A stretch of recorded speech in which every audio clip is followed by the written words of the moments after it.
दोस्तों किसी भी स्टॉक को बाय करने से पहले आपको यह जानना पड़ता है कि उसका अर्निंग पोटेंशियल क्या है और उसके करंट अर्निंग्स के अकॉर्डिंग उसका करंट वैल्यूएशन क्या है और उसका फ्यूचर वैल्यूएशन क्या हो सकता है और उसके फ्यूचर अर्निंग की पोटेंशियल क्या है। और अगर हम इन चीजों को जानेंगे और उसके बाद ही किसी भी स्टॉक में इन्वेस्ट करेंगे तो वहां पर हमारा एक्सपेक्टेशन सेट हो जाता है, जिससे हमें एटलीस्ट ये नॉलेज और अवेयरनेस आ जाता है कि अगर स्टॉक का प्राइस इंक्रीज होता है तो हमें वहां पर प्री मैच्योर प्रॉफिट बुकिंग कब नहीं करना चाहिए, और अगर इन केस स्टॉक का प्राइस गिरता है तो कब हमें अर्ली एग्जिट या पैनिक सेलिंग नहीं करना चाहिए। क्योंकि अभी कुछ ऐसा ही सिचुएशन यस बैंक में भी नजर आ रहा है, क्योंकि यस बैंक के केस में यह सबको पता है कि यस बैंक के फंडामेंटल्स इंप्रूव हो रहे हैं, कंपनी के जो ऑपरेशन है वो इंप्रूव हो रहा है, लेकिन उसके बावजूद भी शेयर प्राइस क्यों गिर रहा है उसको समझने के लिए हमें एक्सपेक्टेशन समझने की बहुत ज्यादा जरूरत है। तो इसलिए आज की वीडियो में हम देखेंगे कि यस बैंक के शेयर से हम क्या एक्सपेक्टेशंस रख सकते हैं और ये एक्सपेक्टेशन कैसे दिखते हैं with respect to earning potential, current valuation according to earnings और future valuation according to future earnings, वो भी हम इस वीडियो में देखने की कोशिश करेंगे।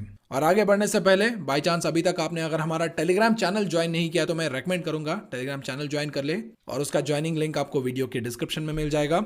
उसके अलावा वीडियो के डिस्क्रिप्शन में आपको डीमैट अकाउंट ओपन करने के अलग अलग ऑप्शंस मिल जाएंगे, जहां पर कुछ ऑप्शंस में तो आपका डीमैट अकाउंट बिल्कुल फ्री में भी खुल जाएगा और आपको फ्री में बहुत सारे बेनिफिट्स भी मिल जाएंगे। और इसी तरीके के और भी बहुत सारे स्टॉक मार्केट के फ्री रिसोर्सेज आपको वीडियो के डिस्क्रिप्शन में मिल जाएगा, आप चाहे तो जाके चेक कर सकते हैं। और उसके अलावा यूट्यूब में जो वीडियो रैंकिंग होती है वो वीडियो के ऊपर जो मिलने वाले लाइक्स होते हैं उस पर तय किया जाता है, और इसीलिए अगर आप मुझे और मेरी टीम को अप्रिशिएट करना चाहते हैं तो आप वीडियो के ऊपर ये जो लाइक बटन है उसको क्लिक करके वीडियो को लाइक कर सकते हैं। तो चलिए अभी बात करते हैं एक्सपेक्टेशंस की जो हम यस बैंक में सेट कर सकते हैं। लेकिन आगे बढ़ने से पहले मैं बहुत ही ज्यादा क्यूरियस हूं और बहुत ही ज्यादा इंटरेस्टेड हूं आपका ओपिनियन जानने के लिए कि अगले 5 साल में, नेक्स्ट 5 इयर्स में यस बैंक का शेयर प्राइस कहां तक पहुंच सकता है। क्या वो इंक्रीज होगा, क्या वो डिक्रीज होगा, या नंबर्स में वो प्राइस कितना होगा, वो आप कमेंट सेक्शन में जरूर बताएं। और कमेंट में अगर आपका रीजनिंग पसंद आता है तो मैं भी आपके कमेंट को लाइक करूंगा और आपके कमेंट के ऊपर रिप्लाई भी करूंगा। तो सबसे पहले हमें यह देखना पड़ेगा कि किसी भी कंपनी का जो शेयर प्राइस होता है वो कैसे डिक्रीज होता है या वो कैसे इंक्रीज होता है, सबसे पहले हमें उसे समझना चाहिए। और उसके लिए एक स्टैंडर्ड फॉर्मूला है जिसको आप हमेशा याद रखिए। तो आपको किसी भी कंपनी के शेयर का करंट मार्केट प्राइस कैसे मिलेगा, कंपनी का अर्निंग्स पर share multiplied by price to earnings ratio. तो यहां पर अर्निंग्स पर शेयर क्या होता है, कंपनी का जो नेट प्रॉफिट होता है अगर आप उसको total number of equity share से डिवाइड करोगे तो आपको अर्निंग्स पर शेयर मिल जाएगा। अर्निंग्स पर शेयर को आप ऐसे समझ सकते हैं कि एक शेयर के हिस्से में जो नेट प्रॉफिट आता है वो अर्निंग्स पर शेयर होता है। और उसके बाद आता है प्राइस टू अर्निंग्स रेशियो। तो फॉर एग्जांपल मान लीजिए अगर कोई कंपनी 1 रुपए कमाता है और इस 1 रुपए कमाने वाली कंपनी को खरीदने के लिए इन्वेस्टर्स अगर 10 रुपए तक देने के लिए रेडी है तो कंपनी का प्राइस टू अर्निंग्स रेशियो 10 हो जाता है, क्योंकि यहां पर इन्वेस्टर्स 1 रुपए कमाने वाली कंपनी को खरीदने के लिए 10 रुपए तक देने के लिए रेडी है। तो इस फॉर्मूला से ये तो क्लियर हो गया कि अगर कंपनी का शेयर प्राइस बढ़ना है तो इधर अर्निंग्स पर शेयर बढ़ना पड़ेगा, नहीं तो प्राइस टू अर्निंग्स रेशियो बढ़ना पड़ेगा।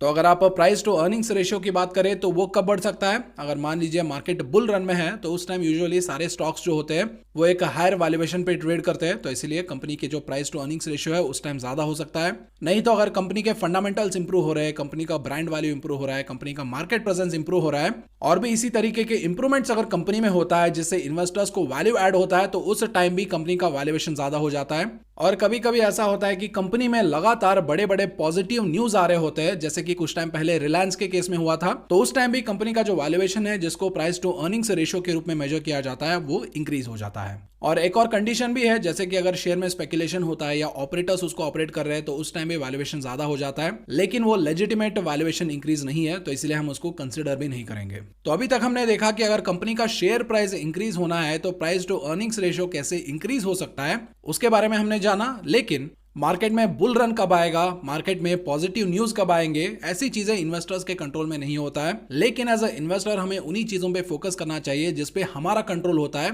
ताकि हमारा कंट्रोल हमारे इन्वेस्टमेंट पे ज्यादा हो। और इसलिए ज्यादा से ज्यादा वैल्यू इन्वेस्टर्स और long term investors PE ratio को एंटिसिपेट करने के बदले कंपनी का जो अर्निंग्स पर शेयर होता है उसको एंटिसिपेट करते हैं, क्योंकि अर्निंग्स पर शेयर जो होता है वो मोस्ट स्टेबल पैरामीटर होता है लॉन्ग टर्म इन्वेस्टर्स के लिए। क्योंकि जो भी कंपनी कमा रहा है, यानी कंपनी जो अर्निंग्स कर रहा है उसमें अगर इंप्रूवमेंट होता है या उसमें अगर डिग्रेडेशन होता है तो वो क्लियरली इन्वेस्टर्स को फंडामेंटल लेवल पे ये इंडिकेशन दे देता है कि फ्यूचर में कंपनी का शेयर प्राइस कहां पर जा रहा है। और इसलिए आपने देखा होगा जो भी लॉन्ग टर्म सीरियस इन्वेस्टर्स होते हैं, जो भी वैल्यू इन्वेस्टर्स होते हैं, उनके लिए कंपनी का जो क्वार्टरली अर्निंग्स होता है, कंपनी का जो एनुअल अर्निंग्स होता है, वो बहुत ही ज्यादा मैटर करता है।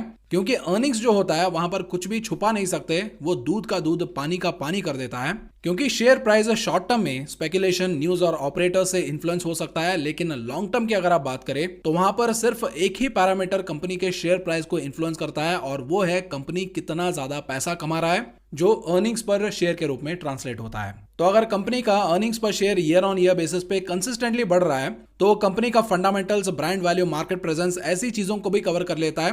क्योंकि इन्हें इनकलकेट किए बिना कंपनी का अर्निंग्स पर share continuously on a consistent basis increase होना थोड़ा मुश्किल होता है। और ये सारी चीजें आपने यस बैंक में भी देखा होगा। जब भी कोई बड़ा पॉजिटिव न्यूज आता है तो अचानक सा स्पेकुलेशन शुरू हो जाता है और अचानक सा शेयर प्राइस इंक्रीज होने लगता है, और जब न्यूज ठंडा होता है तो ऑटोमेटिकली शेयर प्राइस फिर से गिरने लगता है। क्योंकि ऑपरेटर्स, न्यूज और स्पेकुलेशन, ये सारी चीजें शॉर्ट टर्म पे चलता है, लॉन्ग टर्म में इनकी मनमानी नहीं चलती है। तो इसीलिए अभी हम यस बैंक के केस में ये जो प्राइस टू अर्निंग्स रेशियो के एंटिसिपेशन है, हम उसको करने की कोशिश नहीं करेंगे, बल्कि हम ये देखेंगे कि यस बैंक का जो अर्निंग पोटेंशियल है वो कितना है, इसका current valuation according to its current earnings कितना है, एंड फाइनली इसका जो फ्यूचर अर्निंग्स है वो कैसे इन्फ्लुएंस हो सकता है, उसको हम डिस्कस करेंगे। जिससे आपको ओवरऑल एक आइडिया मिल जाएगा कि यस बैंक से आप क्या एक्सपेक्ट कर सकते हैं, और इस एक्सपेक्टेशन के अनुसार आप इन्वेस्ट करना चाहते हैं या नहीं करना चाहते, आप खुद ही डिसाइड कर सकते हैं। तो चलिए सबसे पहले देखते हैं कि यस बैंक अभी करंटली कितना प्रॉफिट्स कमा रहा है। और इस एनालिसिस के लिए हमने एनुअल रिजल्ट्स नहीं बल्कि क्वार्टरली रिजल्ट्स कंसिडर किया है।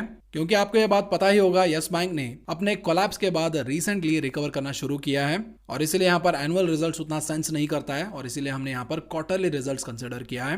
तो अगर आप लास्ट 4 क्वार्टरली रिजल्ट्स देखेंगे तो सितंबर में इसने अराउंड 120 करोड़ का नेट प्रॉफिट पोस्ट किया था, दिसंबर में 148 करोड़, और मार्च में 3791 करोड़ का लॉस, और वही जून में अराउंड 204 करोड़ का प्रॉफिट। और अभी हम यहाँ पर ऑप्टिमिस्टिक फिगर कंसिडर करेंगे, यानी इसका जो जून क्वार्टर था वहां पर कंपनी ने हाईएस्ट क्वार्टरली प्रॉफिट्स कमाया था, तो इसीलिए हम इसको कंसिडर करेंगे। और अगर हम ये मान ले कि अगले 3 क्वार्टर्स में भी कंपनी 204 करोड़ का अगर नेट प्रॉफिट कमाता है, तो उसका ईयरली नेट प्रॉफिट कितना हो जाएगा, 816 करोड़ हो जाएगा। तो यहाँ पर मैं आपको पहले ही बता दे रहा हूँ, ये सिर्फ अजम्पशन है, just to get an idea of the whole situation. क्योंकि अगले 3 क्वार्टर्स में कंपनी का प्रॉफिट ज्यादा भी हो सकता है, कम भी हो सकता है, या कंपनी लॉस भी पोस्ट कर सकता है। लेकिन हम यहाँ पर एक्सपेक्ट क्या करना है यस बैंक से, उसको समझने के लिए हम यहाँ पर ये सारे अजम्पशंस कर रहे हैं, तो इसको आप ध्यान में रख लीजिए। तो इसके हिसाब से अगर आप अर्निंग्स पर शेयर कैलकुलेट करेंगे तो कंपनी के नंबर ऑफ शेयर्स कितने हैं, अराउंड 2505 करोड़ है। तो अभी हम 816 करोड़ को अगर 2505 करोड़ से डिवाइड करेंगे तो हमें अर्निंग्स पर शेयर मिलेगा 0.325 पैसा। तो अभी अर्निंग्स पर शेयर मिल गया, लेकिन अभी हमें चाहिए प्राइस टू अर्निंग्स रेशियो। तो इसके लिए हम अज्यूम करेंगे इंडिया का जो बेस्ट बैंक है उसका प्राइस टू अर्निंग्स रेशियो। तो आपके अनुसार इंडिया का बेस्ट बैंक कौन सा है उसको कमेंट सेक्शन में लिखिए। लेकिन मेरे ख्याल से इंडिया का जो बेस्ट बैंक है वो HDFC बैंक है, और HDFC बैंक का जो प्राइस टू अर्निंग्स रेशियो है वो अराउंड 25 से लेके 27 के बीच में है। तो इसीलिए हम यहाँ पर 25 का प्राइस टू अर्निंग्स रेशियो यहाँ पर अज्यूम कर रहे हैं। तो अभी कुछ टाइम पहले हमने फॉर्मूला देखा था, current market price is equals to earnings पर share into price to earnings ratio. तो उसी फॉर्मूला को इस्तेमाल करके यहाँ पर अगर हम 0.325 पैसा का अर्निंग्स पर शेयर को 25 प्राइस टू अर्निंग्स रेशियो से मल्टीप्लाई करेंगे तो हमें यहाँ पर फेयर मार्केट प्राइस मिलेगा 8 रुपीज 14 पैसा का। तो वही अगर आप कंपनी के फ्यूचर अर्निंग्स के अकॉर्डिंग इसके वैल्यूएशन की बात करें तो अगर कंपनी 1000 करोड़ का नेट प्रॉफिट कमाता है ईयरली बेसिस, तो इसका अर्निंग्स पर शेयर 0.4 पैसा होगा, जिसके हिसाब से इसका जो फेयर वैल्यू है वो 10 रुपए होगा। यानी कंपनी को क्वार्टरली बेसिस पे अराउंड 250 करोड़ का नेट प्रॉफिट कमाना पड़ेगा। और वही कंपनी अगर 1250 करोड़ का ईयरली नेट प्रॉफिट कमाता है तो इसका फेयर प्राइस अराउंड 12 रुपीज होगा। वही कंपनी अराउंड 1500 करोड़ का नेट प्रॉफिट कमाता है तो इसका फेयर प्राइस 15 रुपीज होगा। ऐसे ही अगर कंपनी ईयरली बेसिस पे 2500 करोड़ यानी हर क्वार्टर अगर ये 500 करोड़ का नेट प्रॉफिट कमाता है तो इसका अर्निंग्स पर शेयर आएगा 1 रुपी पर शेयर, जिसके हिसाब से कंपनी का जो फेयर प्राइस है वो 25 रुपीज के आसपास हो सकता है। तो ऐसे ही कंपनी का अर्निंग्स जितना ज्यादा बढ़ता जाएगा उसका अर्निंग्स पर शेयर भी उतना ही ज्यादा बढ़ता जाएगा और उसका फेयर वैल्यू भी बढ़ता जाएगा। लेकिन यहाँ पर पर आपको ये भी ध्यान में रखना है कि अगर कंपनी कंसिस्टेंटली प्रॉफिट पोस्ट करता है तो कंपनी का जो बिजनेस है, कंपनी का जो वैल्यूएशन है वो भी इंप्रूव हो सकता है। जैसे यहाँ पर अभी हमने 25 price to earnings ratio assume किया है, वो 25 पी से भी ज्यादा हो सकता है। जैसे यहाँ पर अभी हमने फेयर प्राइस जो कैलकुलेट किया है वो उस फेयर प्राइस से भी ज्यादा हो सकता है। तो इसीलिए यस बैंक में अपना जो एक्सपेक्टेशन है सबसे पहले आप वो सेट कर लीजिए, क्योंकि देखिए यस बैंक फंडामेंटली इंप्रूव हो तो रहा है, लेकिन इस बैंक को रिकवर होने में थोड़ा टाइम लगेगा। क्योंकि बहुत लोगों का एक्सपेक्टेशन ऐसा रहता है कि आज मैंने शेयर खरीदा, अगले 2-3 महीने में ये शेयर 500 हो जाएगा, 300 हो जाएगा, ऐसे एक्सपेक्टेशन लेके बैठते हैं, जिससे एंड में आपकी सेंटिमेंट हर्ट हो जाती है, जिससे ऑटोमेटिकली आपका जो इन्वेस्टर स्पिरिट है वो थोड़ा वीक हो जाता है। क्योंकि अगर आप इमीडिएट शॉर्ट टर्म की बात करेंगे तो यहाँ पर थोड़े रिस्क जरूर है जो यस बैंक के अर्निंग्स हर्ट कर सकते हैं, जिसमें पहला रीजन है कोविड का सेकंड वेव इंपैक्ट। क्योंकि जब सेकंड वेव आया तो उस टाइम बहुत सारे बिजनेसेस इंपैक्ट हुए हैं, तो उससे जो एनपीए बनेंगे उसके लिए यस बैंक को प्रोविजन से निकाल के रखना पड़ेगा, जो कि इसके नेट प्रॉफिट से काटे जाएंगे। और रिसेंटली आपने ये भी सुना होगा कि अगर वोडाफोन आइडिया बंद होता है तो यस बैंक का एक साइजेबल लोन वहां पर एनपीए हो जाएगा, जिसकी भरपाई फिर से यस बैंक को अपने नेट प्रॉफिट से करनी पड़ेगी। तो ऐसे कुछ रीजंस है जो शॉर्ट टर्म में यस बैंक का जो अर्निंग्स है उसको इंपैक्ट कर सकते हैं। लेकिन वही अगर आप लॉन्ग टर्म की बात करें तो कंपनी अपने फंडामेंटल्स को इंप्रूव करने के लिए बहुत हद तक सक्सेसफुल हुआ है। क्योंकि आपको ये नहीं भूलना चाहिए कि Yes Bank at the brink of collapse था, मतलब बंद होने वाला था। वहां से इस कंपनी को फिर से एक हेल्दी ऑपरेशनल लेवल पे लेके आना, तो ऐसा कंपनी जो अभी ब्रिंक ऑफ कोलैप्स पे था उसने फिर से अगर कमबैक किया है तो उसकी रिकवरी के लिए भी थोड़ा टाइम भी लगेगा। और ये क्लियरली यस बैंक के जो रिजल्ट्स है उसमें विजिबल है, क्योंकि डिपॉजिट 39% इंक्रीज हुआ है। कंपनी का कैपिटल एडिक्वेसी रेशियो यानी सीएआर जहां पर पहले 8.6% था वो अभी इंक्रीज होकर 17.9% हो गया है। कंपनी का CET1 रेशियो जहां वो पहले 6.5% था वो अभी इंक्रीज होकर 11.6% हो गया है। और वही कंपनी का जो कासा रेशियो होता है, करंट अकाउंट्स और सेविंग्स अकाउंट रेशियो, जहां पर वो पहले 25.8 था वो अभी इंक्रीज होकर 27.4 हो गया है। तो ऐसे जो फंडामेंटल पैरामीटर्स है वो क्लियरली दिखा रहे हैं कि यस बैंक फंडामेंटल लेवल पे इंप्रूव हो रहा है। लेकिन ऐसे इंप्रूवमेंट अर्निंग्स के रूप में विजिबल होने के लिए और एक साइजेबल इंपैक्ट करने के लिए थोड़ा टाइम की भी जरूरत पड़ती है। और इसीलिए एज ए इन्वेस्टर अगर आपका इन्वेस्टमेंट टाइम हॉरिजॉन छोटा है, यानी अगर आप एक शॉर्ट टर्म इन्वेस्टर है, तो ऐसे केस में यस बैंक में not be a suitable investment for you. लेकिन वही अगर आप एक लॉन्ग टर्म इन्वेस्टर है और हमने अर्निंग्स के हिसाब से जो प्राइस एंटिसिपेट किया है, अगर वो प्राइस आपको एक्सेप्टेबल है, तो ऐसे केस में आप यस बैंक के बारे में सोच सकते हैं। लेकिन अभी भी यहां पर मैं आपको यही बताना चाहूंगा कि अनसर्टेनिटी थोड़ा ज्यादा है, तो इसीलिए ऐसे शेयर्स में उतना ही पैसा इन्वेस्ट कीजिए जितना आप खोने के लिए रेडी है। और जैसे जैसे कंपनी के फंडामेंटल्स इंप्रूव होने लगते हैं उसमें अर्निंग विजिबिलिटी ज्यादा होता है, तो ऐसे केस में आप क्वार्टरली रिजल्ट्स और एनुअल रिजल्ट्स को एनालाइज करके ऐसे कंपनी में स्टेक अगर चाहे तो धीरे धीरे बढ़ा सकते हैं ऑन अ क्वार्टरली बेसिस और ऑन अ एनुअल बेसिस। तो अभी आई होप आपको समझ आ गया होगा कि किसी भी शेयर को बाय करने से पहले उसमें आप एक्सपेक्टेशन कैसे सेट कर सकते हैं और वो एक्सपेक्टेशन आप अर्निंग्स पर शेयर के रूप में कैसे ट्रांसलेट करके उससे एक ओवरऑल अंडरस्टैंडिंग पा सकते हैं कि अगर कंपनी कितना कमाएगा तो कंपनी का फेयर मार्केट प्राइस कितना हो सकता है। तो इसीलिए बोला जाता है कि अगर आपके पास नॉलेज है और आपके पास अवेयरनेस है तो पैनिक सिचुएशन में भी आपको डर नहीं लगता है। और यकीन मानिए, नॉलेज और अवेयरनेस ही लॉन्ग टर्म इन्वेस्टर्स और वैल्यू इन्वेस्टर्स की सबसे बड़ी एसेट होती है। तो आई होप आज की वीडियो आपको पसंद आया होगा। तो अगर वीडियो पसंद आए तो वीडियो के ऊपर ये जो लाइक बटन है इसको प्रेस करके वीडियो को लाइक करना मत भूलिए। और अगर आप हमारे टेलीग्राम चैनल और इंस्टाग्राम चैनल पे भी हमारे साथ जुड़ना चाहते हैं तो मैंने दोनों का लिंक वीडियो के डिस्क्रिप्शन में दे दिया है। तो आई होप आज की वीडियो आपको नॉलेजेबल लगा होगा। अगर आपने इस वीडियो से कुछ सीखा है तो जरूर कोशिश कीजिए कि आप इस नॉलेज को दूसरों के साथ भी शेयर करें। तो चलिए मैं आपसे मिलता हूं एक और इन्फॉर्मेटिव वीडियो में।